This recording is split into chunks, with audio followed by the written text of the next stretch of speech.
Assalamualaikum warahmatullahi wabarakatuh. Tepang dina acara anu maneh sareng wakepo urang sami-sami neraskeun jejer carita nu katunda kamari si Rawing Kiwari. Kumaha? Aduh, kaparigelan si Rawing memang luar biasanya.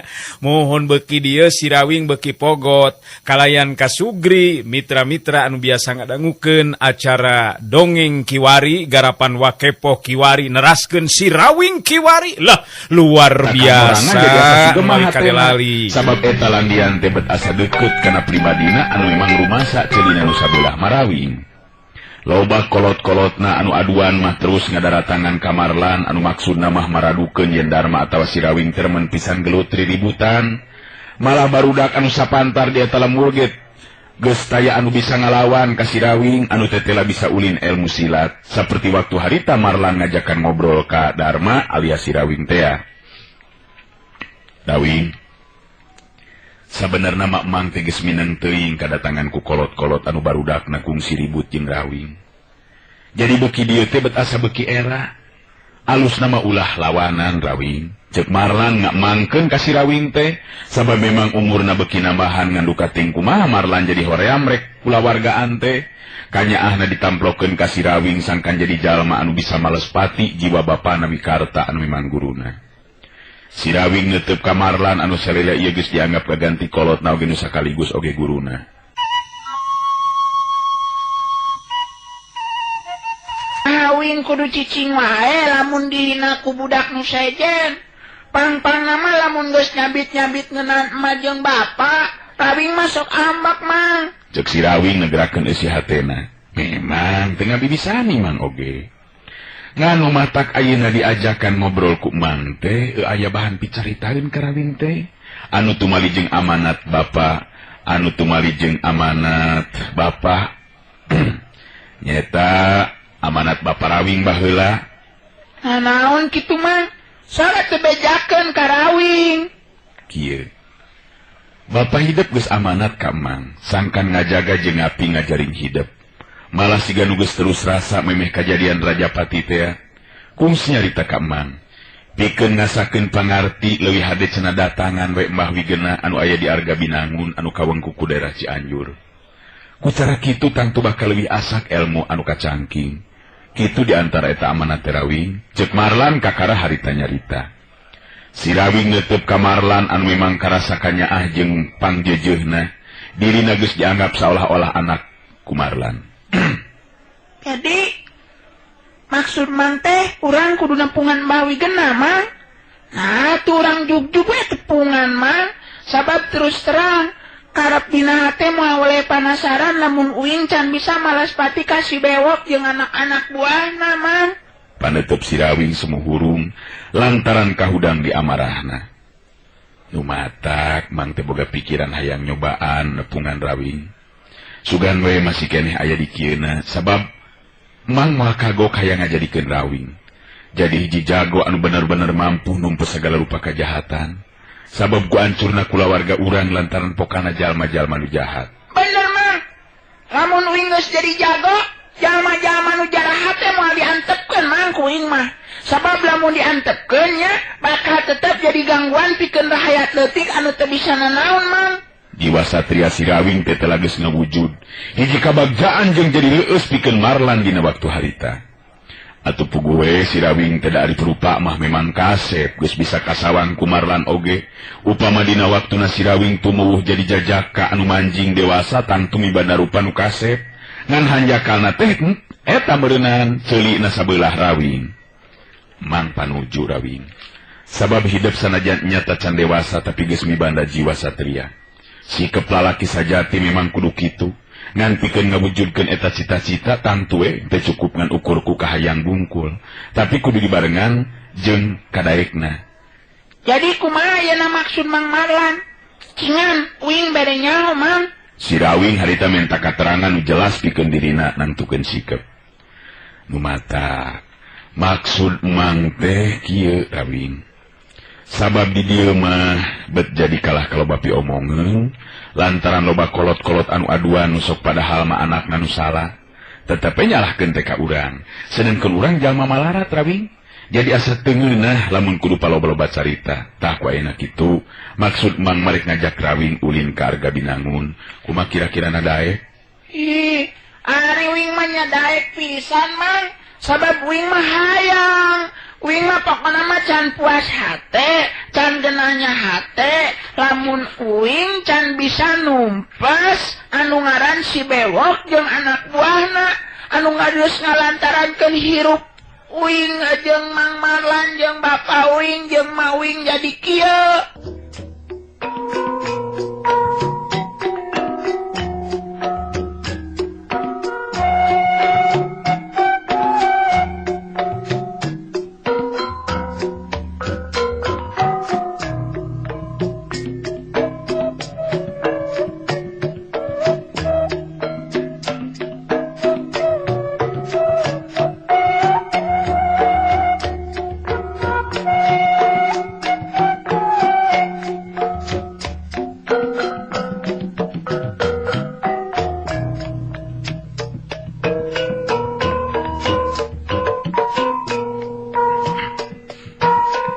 Kira-kira nalempang Rawing? Sabab pikeun nuju ka Arga Binangun teh memang jauh jeung tempatna kawirang deukeut ka Pileuweungan. Si Rawing katingali paromanana Hegar Marahmai malah terus seuri ka Marlan bari terus nyarita deui. Sanggup Mang lah. Pancek Mang oge lamun aya kahayang kudu aya kadaek. Di mana aya kadaek, tangtu kudu sadia tanaga jeung pikiran. Ulangan ukur ngararancang kahayang wungkul. Si Rawing bet kawas kolot nyarita teh. Satia pepeling anu sok diamanatkeun ku Marlan teh telah kacatet jeung jadi patolan pik atawa patokan pikeun si Rawing dina hidupna. Teu matak aneh lamun Marlan boga sawangan yen isuk pageto si Rawing bakal tumubuh jadi jago anu dibarengan ku kaluhuran budina. Asal ulah salah anu ngaping jeung ngatikna. Ya syukur we atuh lamun kitu mah.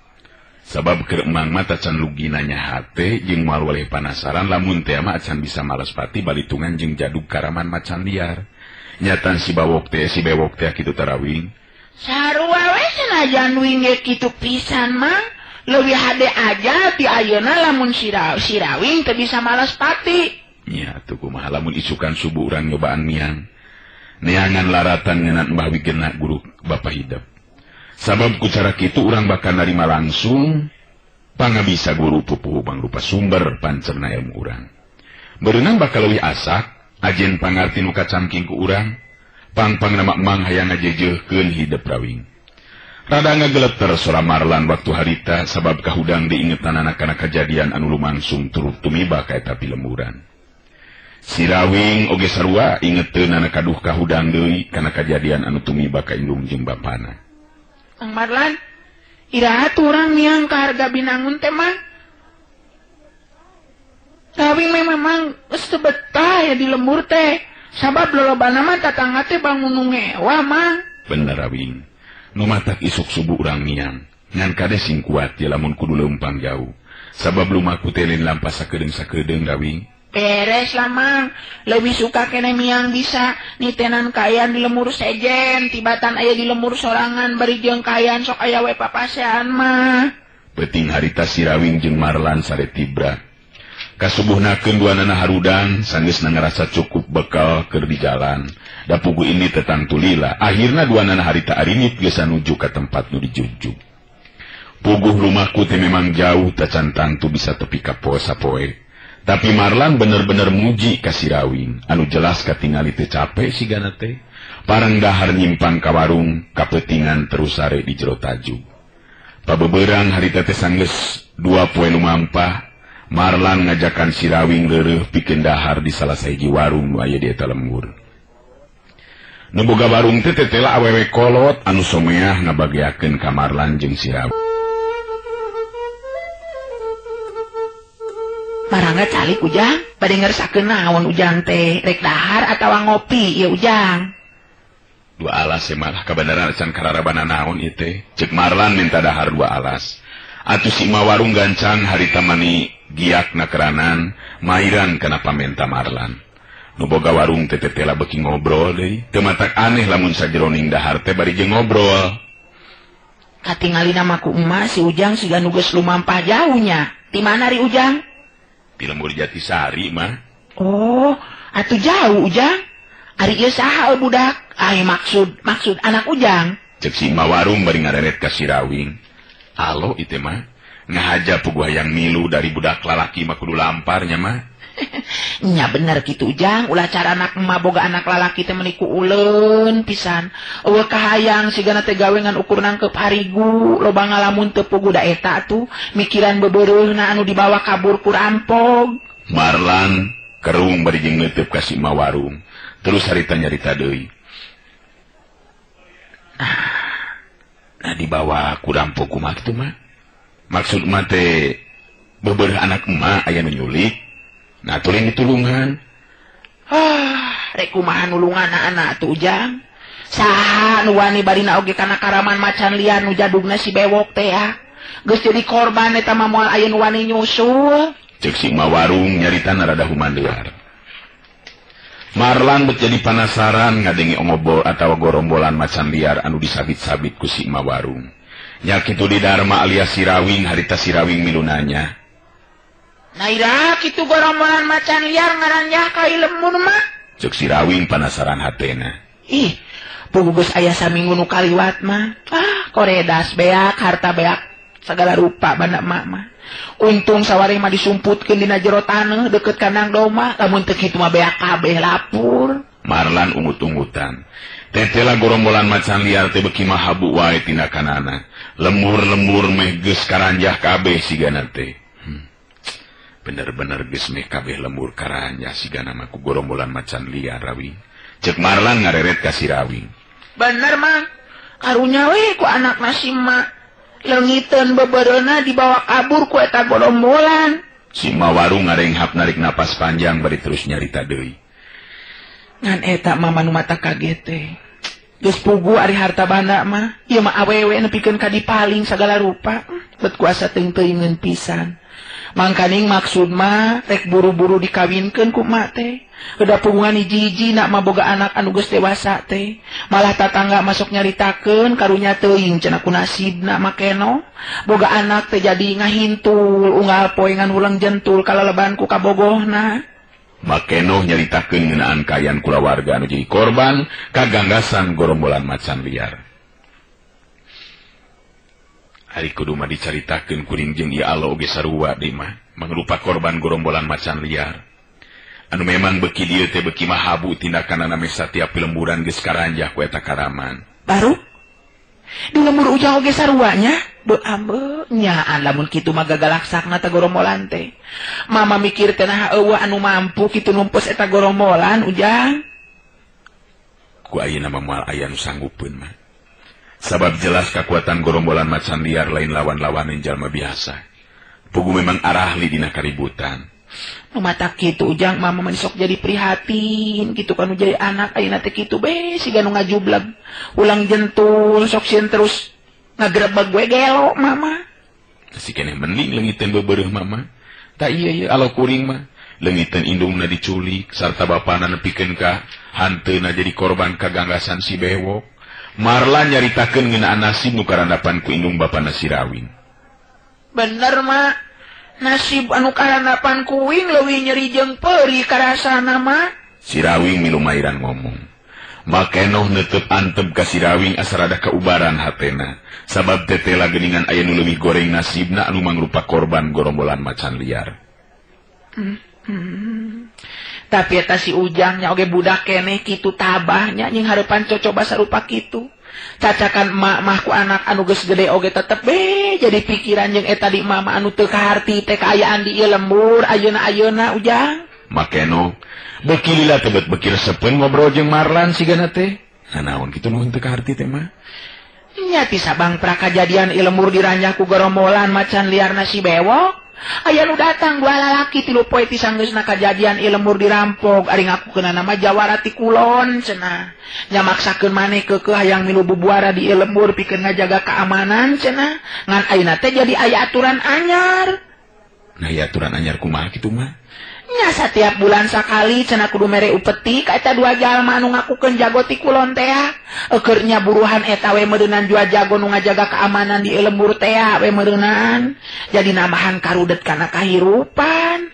Pupuh lemur teu bisa nanaon sigana teh sieun pisan ku eta dua jago teh kitu ta Ujang.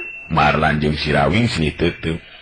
Bet panasaran hate Marlannya kitu di Sirawing ku aya eta beja, atuh Marlan terus harita nanya deui. Saha cenah eta dua jago ti kulon teh mah? Bet arane teh make jeung nantukeun aturan ku sorangan. Anu saurang deui mah Markup, ngaranna teh anu saurang deui mah Kardan. Jeung ka awewena deui meuni hejo pisan teu kaur ningali anu luis-luis ari ngakukeun hayang ngajaga keamanan tapi dina prakna jadi loba rumah tangga anu teu aman lantaran loba awewe anu diganggu ku manehanana duaan. Sirawing ngareret ka Marlan terus nyarita. Jelas lamun kitu mah pangaco eta jelema teh mah. Di mana cicingna eta dua jago teh mah? Sirawing ayeuna mah anu nanya ka Makeno. Nu mata kitu mah oge boga pikiran teh. Ari Sugan teh nya berek ngajaga keamanan ieu lemur. Alah eta Gusti nu agung. Dasar. Kalah kanu diomongkeun teh. Alah. Itu gerak. Gusti nu agung ya Allah ya Robi. Kunaon mah? Itu nu diomongkeun datang ka dari adalah Ujang. Makeno langsung pias paromanana. Sabab rentang-rentang katingali aya dua lalaki anu geus aya umuran malah leuwih kolot batan Marlan nyamperkeun ka lebah warung. Sareretan Marlan jeung Sirawing ningali nu rentang-rentang datang. Pantes lamun ngakukeun jawara teh sabab memang milik dina wanda jeung kayaan make kampret jeung celana pangsi hideung, dina cangkeng belah kenca nyoleh greng bedog awakna ngarareusi, sirahna diiket barang bang semplak. Rupa atawa keritan beungeut oge memang pasemonu galak. Kumisna karandel pantes lamun disebut jago teh.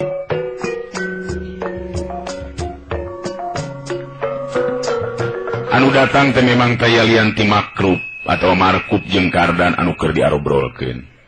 Sanggeus tepi ka warung Markup katingali suku katuhuna nincak kana bangku panjang hareupeun warung nu didiukeun ku Marlan jeung Sirawing.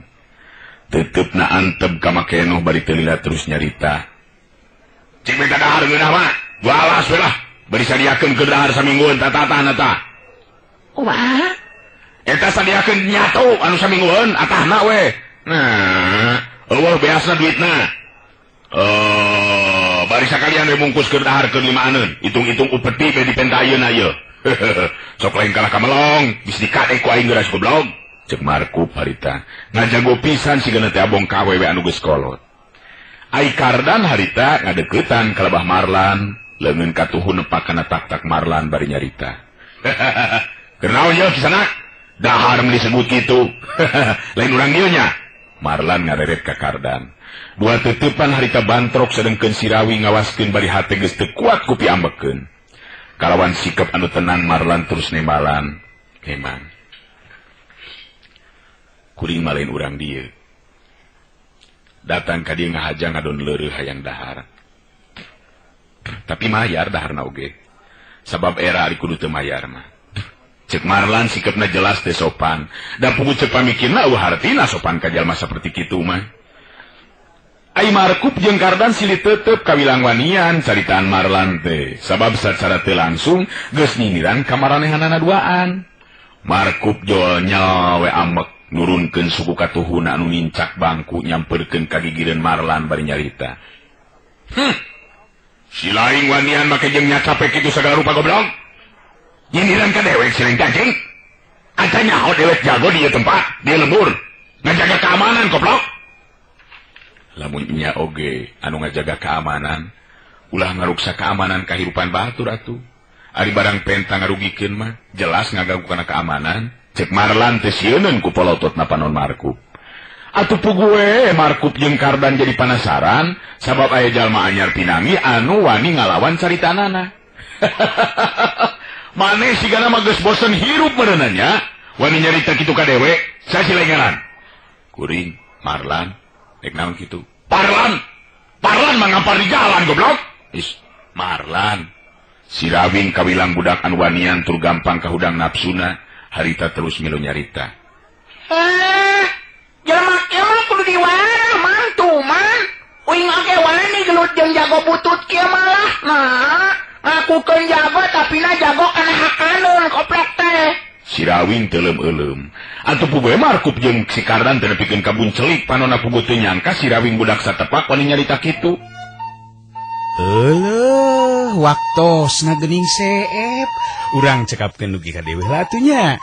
Acara dongeng kiwari kapihatur ku Wakepoh kiwari neraskeun carios si Rawing kiwari.